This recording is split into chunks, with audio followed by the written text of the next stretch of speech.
Heboh dugaan pengajian menyimpang Putri Yeni atau Umi Cinta dengan menjanjikan surga senilai 1 juta rupiah di Kota Bekasi, Jawa Barat.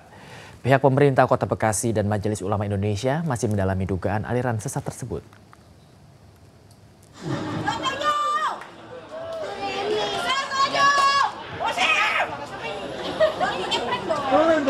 Heboh dugaan pengajian menyimpang yang menjanjikan akan mendapatkan surga dengan membayar uang sebesar 1 juta rupiah yang dilakukan oleh Putri Yeni atau biasa disebut Umi Cinta di Bekasi, Jawa Barat.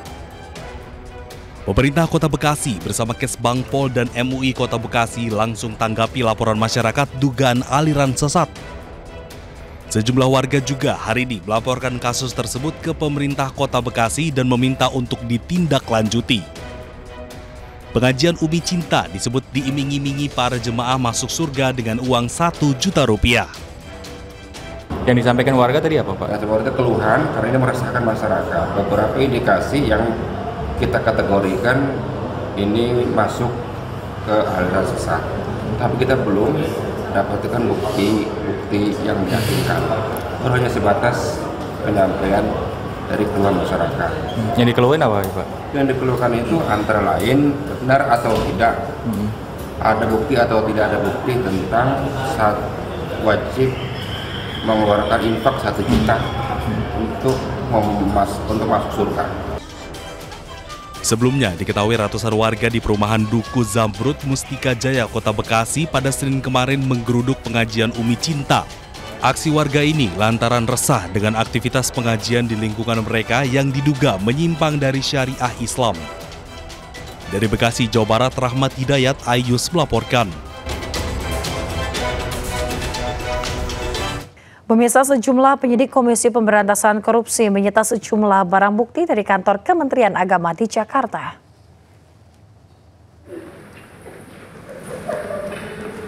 Usai penggeledahan dilakukan sejak siang hari, para penyidik terlihat keluar pada Rabu malam di kantor Kemenak.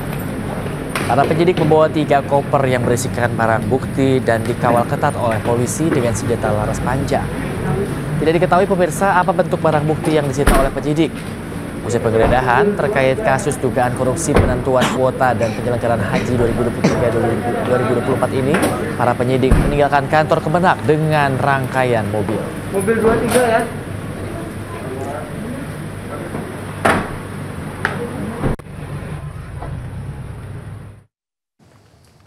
Kejaksaan Agung menetapkan Direktur Utama PT Sri Rejeki Isman atau Sritex sebagai tersangka dugaan pemberian korupsi kredit bank. Iwan Kurniawan Lukminto, Direktur Utama PT Sritex, mengenakan rompi merah muda dan borgol pada kedua tangannya usai Kejaksaan Agung menetapkan dirinya sebagai tersangka. Sebelumnya Iwan terseret kasus ini usai diduga menandatangani akta perjanjian pemberian kredit dari Bank BJB pada tahun 2020 lalu. Padahal ia mengetahui kredit yang diberikan itu tidak digunakan sesuai dengan peruntukannya. Dikawal oleh petugas Kejaksaan Agung, Iwan keluar dari gedung Kejagung pada Rabu malam dan masuk ke mobil tahanan.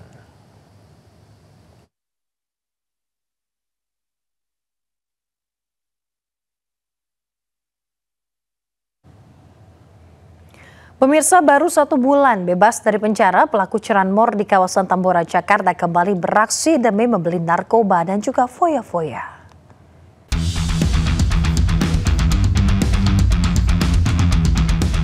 Tim Opsnal, unit Reskrim Polsek Tambora menangkap 2 pelaku curanmor yang sempat viral di media sosial.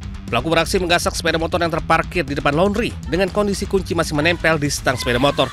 Salah seorang pelaku merupakan anak di bawah umur yang juga residivis. Ia baru bebas dari penjara sebulan lalu. Kepada polisi, kedua pelaku mengaku menghabiskan uang hasil kejahatan untuk berfoya-foya. Saat diperiksa, keduanya juga positif mengkonsumsi narkoba. Saat ini polisi masih memburu 1 orang pelaku lain yang hingga kini masih buron. Dari Jakarta, Miftahul Gani News melaporkan. 2 pelaku perampokan bersenjata tajam yang mengancam pemotor di Makassar ditangkap polisi.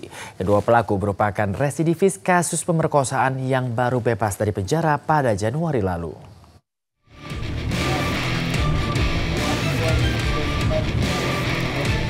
Tim unit Jatanras Polrestabes Makassar menangkap pria bernama Pali di Jalan Perintis Kemerdekaan.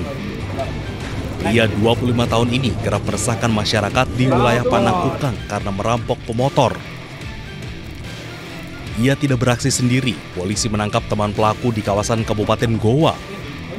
Pria bernama Mangkuni, 25 tahun dan Pali merampok pemotor yang sempat singgah di Jalan Layang Urip Sumiharjo, Panakukang, Kota Makassar pada Februari lalu. Dalam aksinya, mereka membawa senjata tajam jenis badik dan mengancam korbannya. Kedua pelaku merupakan residivis kasus pemerkosaan yang bebas pada Januari lalu.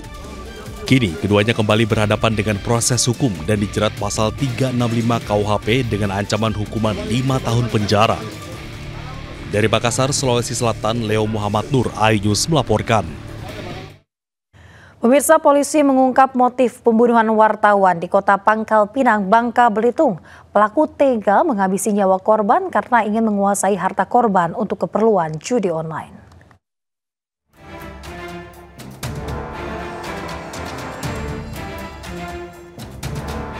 Polisi menangkap dua pelaku pembunuhan Aditya Warman, wartawan salah satu media online di Pangkal Pinang, Bangka Belitung.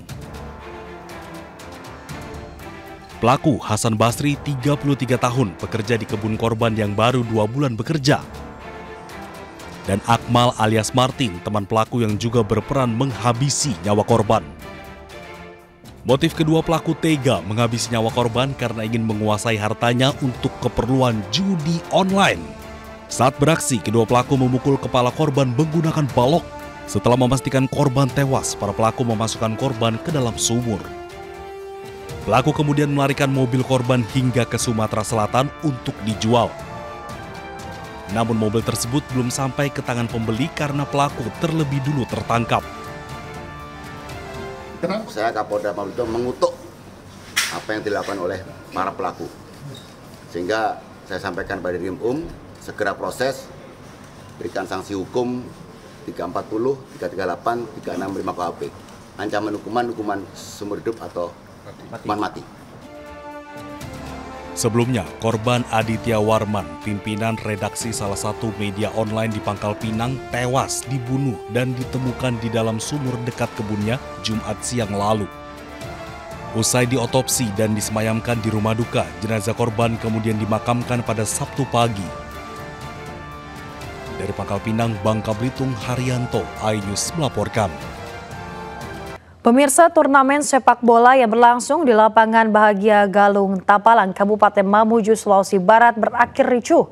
Kericuhan dipicu akibat satu kubu supporter tidak menerima kekalahan timnya usai adu penalti.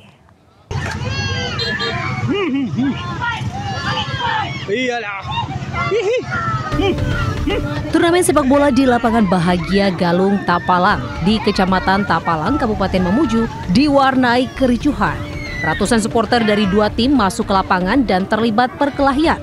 Bentrokan pecah usai adu penalti yang dimenangkan oleh salah satu tim. Namun supporter dari tim lain tidak menerima kekalahan dan masuk ke lapangan hingga memicu keributan. Kericuhan mereda setelah sejumlah personel Polresta Mamuju dan Polsek Tapalang diturunkan ke lokasi. Dalam insiden tersebut, polisi sudah memeriksa 8 orang saksi. Dari Mamuju, Sulawesi Barat, Friendly, iNews melaporkan. Persib Bandung mengalahkan Manila Tiger pada play-off Liga Champions Asia 2. Menang 2-1, Maung Bandung memastikan diri lolos ke turnamen utama.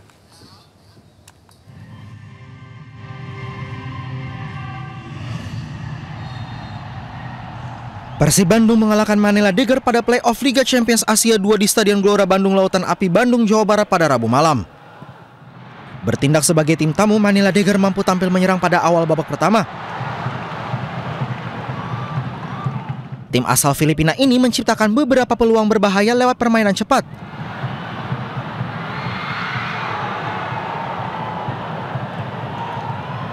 Namun Persib yang sempat kesulitan mengembangkan permainan berhasil unggul lewat gol bunuh diri kiper Manila Michael Asong yang kesulitan mengantisipasi crossing dari Lucho Goicoechea.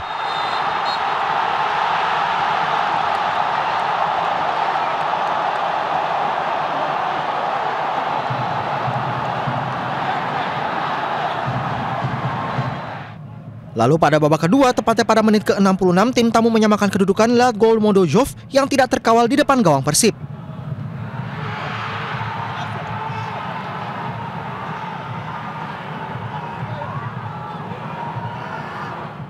Meski begitu, memasuki menit ke-73, Maung Bandung kembali memimpin berkat William Barros sekaligus menjadi penentu kemenangan Persib.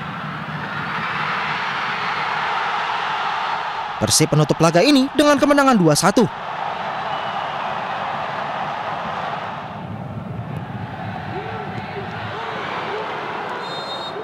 Hasil ini membuat Persib lolos ke turnamen utama Liga Champions Asia 2 yang dimulai pada 15 Agustus.